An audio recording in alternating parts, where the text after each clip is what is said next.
Coming up on Bruce Lee Lives. He threw down in his movies. You wanted to be able to do that. And battled on the streets of Hong Kong. Growing up in a rough area where he had to defend himself. He fought Chinese traditionalists. He defied the Chinese martial arts community. Injuries. You gotta overcome injuries. And the Hollywood system. I even think of him as like a hustler. Bruce Lee's spirit is alive today as others fight for their goals. This is a guy, he went out and did it. There were no limits. And overcome obstacles. Everybody has an obstacle they have to overcome. It's Bruce Lee, the fighter, on Bruce Lee Lives.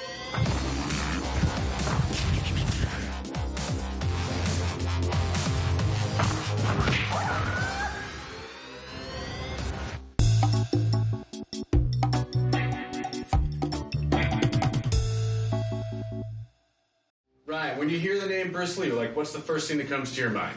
When I hear the name Bruce Lee, the first thing that comes to my mind is the poster that hung on my wall when I was about 8 years old. Dynamic hero, action fighter dude. Just an iconic figure. Whenever he's on screen, you kind of can't take your eyes off him. Someone that made martial art more than what it was. Mayhem Miller. Well, when you first say the name Bruce Lee, it conjures up a million images of fancy kicks and the classic singing sounds. Whoa! Man, Bruce Lee has had an impact on every martial artist or every moviegoer for the past 30 years. Bruce Lee. He single-handedly changed movies and martial arts forever and remains an enduring icon today. You'd have to find someone almost brain dead who doesn't know who he is. Now, Bruce Lee lives in the series that celebrates the life and legacy of the greatest martial artist of all time. On this episode, we take on Bruce Lee, the fighter. You want to fight? I'll take you on.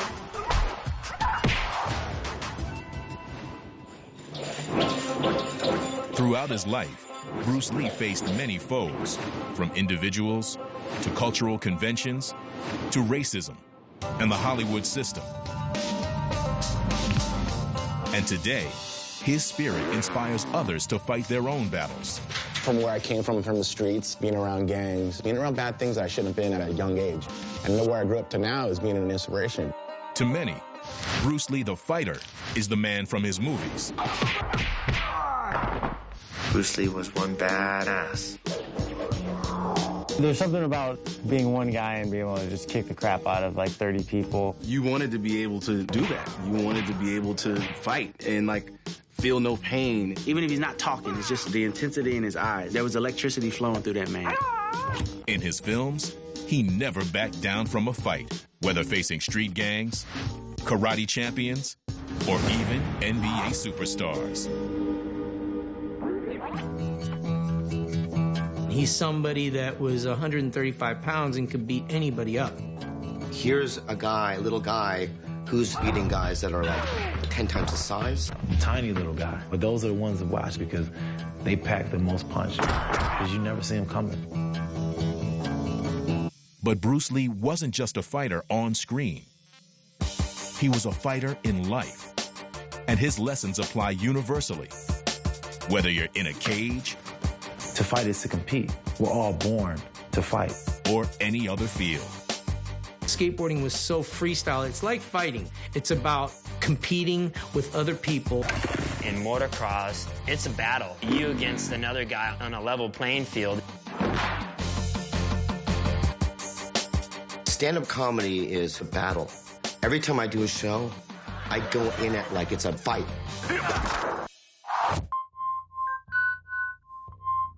Bruce Lee's actual fighting began on the streets of Hong Kong. While growing up, he found himself in numerous street fights. Growing up in a rough area where he had to defend himself. I believe that was the impetus for his beginnings in martial arts. Fearing for his safety, Lee's parents enrolled him in martial arts classes at the age of 13, where under legendary Wing Chun Sifu Yip Man, Bruce Lee studied Kung Fu, taking to the style like a natural. But Lee was always a street fighter at his core, a trait that would in part define his life. He was the one who really said, you know what, one martial art style is not going to cover you in street fighting. Survival is different. You don't know the caliber of your opponent. And then you have implements, beer bottle, knife, club, that changes the routine. So you have to be prepared for anything and everything that combat brings. To Lee, overcoming any opponent or any obstacle called for many tools in your toolbox. Okay. There are various kinds of strikes. It depends on where you hit, then what weapon you will be using. There is the finger jab, there is the punch, there is the back fist, and then low. Of course, then they use leg, straight at the groin, or come up. And winning always came to the most prepared. I fear not the man. I fear not the man who has practiced 10,000 kicks once. 10,000 kicks once. But I fear the man. But I fear the man. Who's practiced one kick. One kick. One kick. One kick 10,000 times. Bruce Lee felt that practice truly did make perfect. A concept shared by many top artists and competitors today. Doing something so many times, repeating it, puts it in your mind to where it comes second nature. So that it becomes a reflex rather than having to think about doing something. And your body reacts by itself. So you don't even got to think. Your body just reacts. You want to be better than Stevie Ray Vaughan? You gotta practice your ass. You want to be better than Bruce Lee? You gotta practice your ass. While Bruce Lee's theories on fighting can be applied universally, nowhere are they more evident than in the world of mixed martial arts. I would actually say Bruce Lee's the creator of mixed martial arts, without a doubt. Bruce Lee was like one of those starting points for all of us. For us to ignore his contributions would just be silly. Kenny Florian, a top-ranked UFC fighter, is a huge Bruce Lee fan. Check, check, check. I don't know how many mixed martial arts fighters are as influenced as Bruce Lee as I am. I grew up watching his movies. When Florian prepares for a fight, Bruce Lee is as much a coach as an inspiration. Bruce Lee was really a visionary in that he knew that fighting, true fighting, is fluid. It changes in an instant, and you need to have moves that will work in an instant. A fight should always be based on muscle memory. You know, Bruce Lee used to talk about that. Oh, jump it, jump it, jump it! He knew way back then that you need to be extremely fast, you need to be extremely strong. I have a strength conditioning coach that I work with so I can be the best possible fighter, because a Ferrari with no gas doesn't go anywhere. I've been training for months. You know, I feel like I'm ready. Coming up, Kenny puts Bruce Lee's principles to the test in the octagon. But first, Bruce Lee must fight Chinese purists and the Hollywood system. Bruce Lee was challenged many times to fights because people didn't like the fact that this little guy was going against tradition. Bruce Lee didn't just fight with his feet and fists.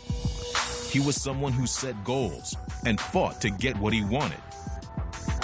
Bruce was the type of an individual that if he told you he was going to do something, he did it. A recurring opponent was the status quo. After moving to the U.S., Lee began teaching Junfan Kung Fu, meaning Bruce Lee's Kung Fu. He taught all races and creeds, defying traditionalists who staunchly believed it shouldn't be taught to non-Chinese. Of course, he was teaching people outside the Chinese community. My gosh, I mean, he was mixing it up with whites and blacks and Hispanics and other Asian groups, God forbid. He defied the Chinese martial arts community. This was so against tradition, so against thousands of years.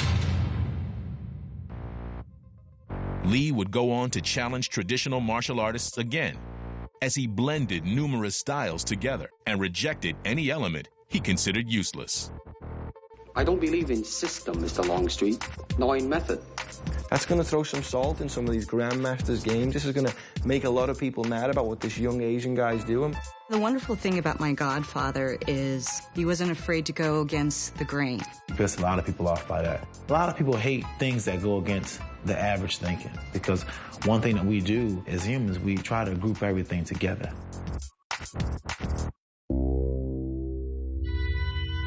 Lee's revolutionary spirit inspires many top athletes and entertainers today. I see a very similar parallel between his opposition or going against the tide, going against the grain of culture of the martial arts scene, because we, as a skateboard culture, we had to go against the tide of what people said we were, and went from backyard swimming pools to stadiums. And it all started with us having a dream and not allowing anything to get in the way of that. Bruce Lee was challenged many times to fights because people didn't like the fact that this little guy was going against tradition. And like myself, it's probably why a lot of magicians that are not professionals hate me, because of my success and because I threw the tuxedo and the rabbit coming out of the hat and threw it in the garbage.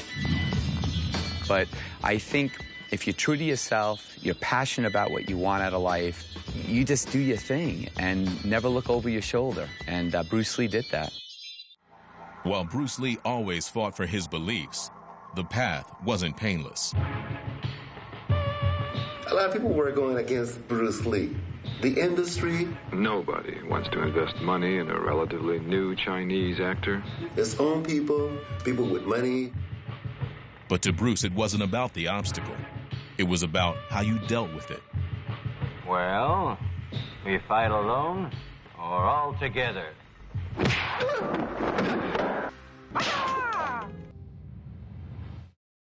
The hell with circumstances. To hell with circumstances. I create opportunities. Through his life, Bruce Lee faced numerous hurdles, but always looked adversity in the eyes and stared it down. His whole thing was problem solving. He says, life is problem solving. Bruce Lee saw an obstacle and he's like, okay, I'm gonna get around this thing. In 1970, while weightlifting, Bruce Lee severely injured his back. He was bedridden for months. The doctors said he'd never practice martial arts again. He used the time to write his seminal book, a philosophical treatise on fighting called The Tao of Jeet Kune Do.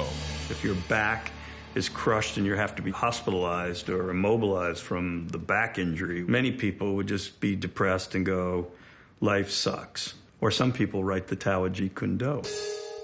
That's a mindset. He willed himself to come back strong. And not only just beat expectation, but just exceed it by miles. I think the one thing you take is that this is all mental. There's such a mental aspect to all the martial arts and even living life. Few action sports stars are bigger fans of Bruce Lee than Metal Militia rider Ronnie Feist. He just had a really impact. I honestly thought I was Bruce Lee at one point. Like, I really wanted to be Bruce Lee really bad as a kid. So I would literally dress like him and eat my food with chopsticks. And my dad's just like, this kid's lost his mind, dude. I mean, I ended up getting a tattoo of him just out of, like, respect, you know? I don't know, I love Bruce. Like Bruce Lee, Ronnie has faced serious injuries that should have ended his career, including his most recent.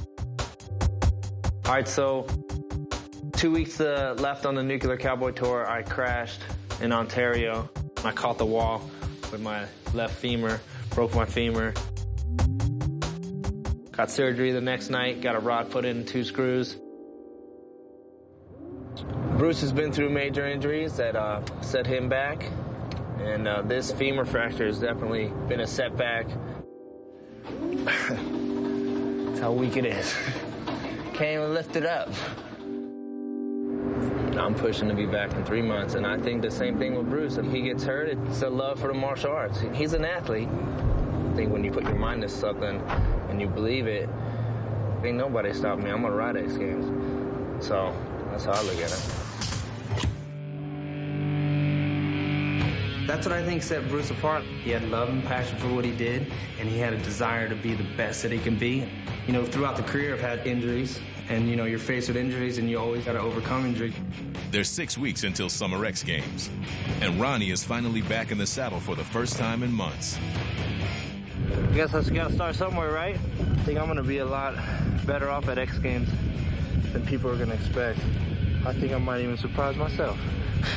I would hope Bruce is watching down, looking over. I would hope that he would be like, you know, well done, you know?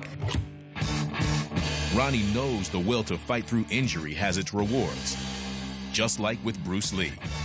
When Bruce's back was injured, they said he may never walk again. And then he went on to make the greatest martial arts movies of all time. The Big Boss, Fists of Fury, Way of the Dragon, Enter the Dragon, Game of Death. Next, Hollywood keeps Bruce from being a leading man, so he does it on his own.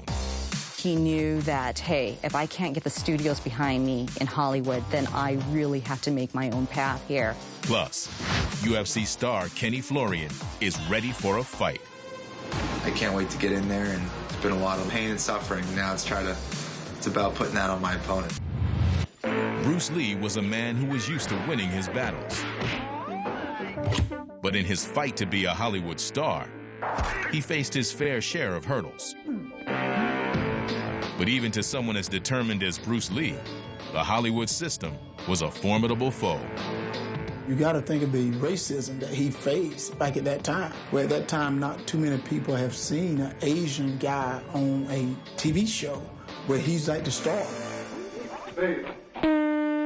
My last name is Lee, Bruce Lee. Sure, in 1966, he won the right to play a television sidekick in The Green Hornet and got other small roles in films and TV. But Lee believed he had the chops to be a leading man and wasn't getting the offers. I think about what my godfather went through back then because Hollywood kept telling him, you know what, we just don't think the world is ready to accept somebody who's an Oriental. I mean, he saw it left and right. The last straw came when he helped develop the TV show Kung Fu, then watched as the network gave the leading role to a Caucasian, David Carradine. Kung Fu, yeah. He had helped come up with the premise for it. And then all of a sudden, to have that project pulled away from you because of the way you look. Come on. Because if you're an investor in that picture, he understood that. But then he felt frustrated at that time period.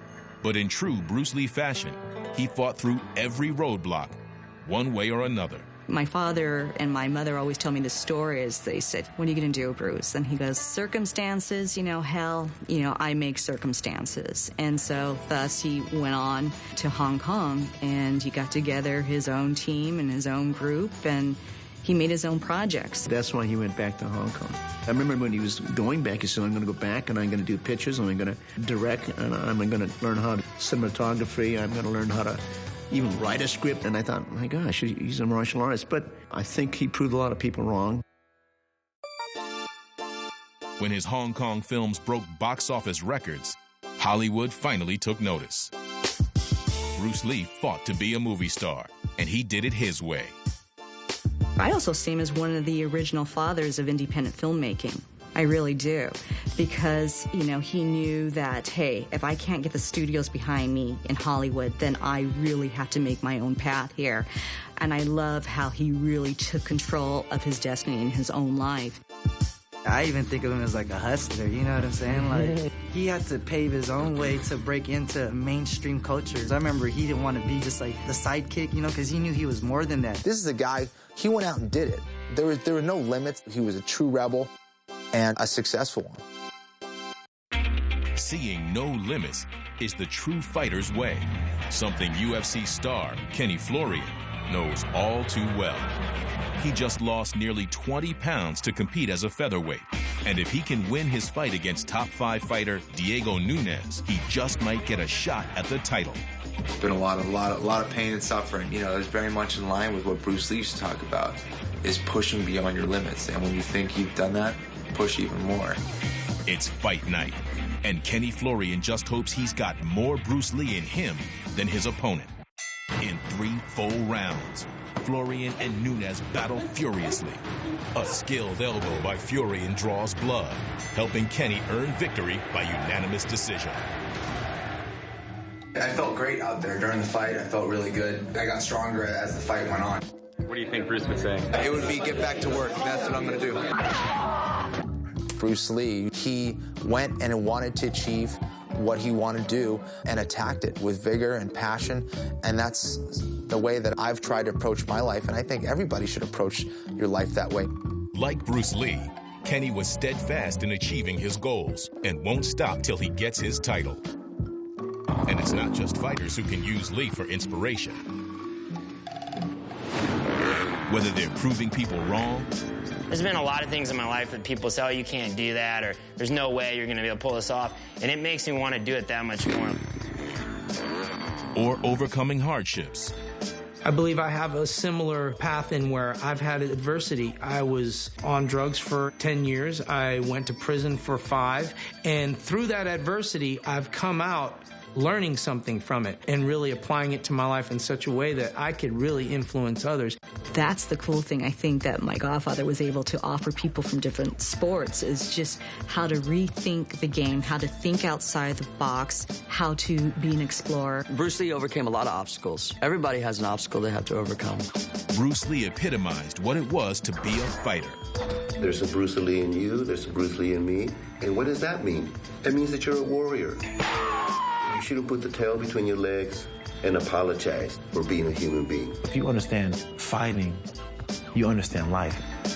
That influences all of us because every single day of our lives, we're dealing with obstacles in front of us, whether it's our job or home life. And I think when you think of Bruce Lee, it's like, well, I'm just going to do what Bruce Lee says, and I'm going to excel and be victorious in a sense. The fight endures, and so Bruce Lee lives.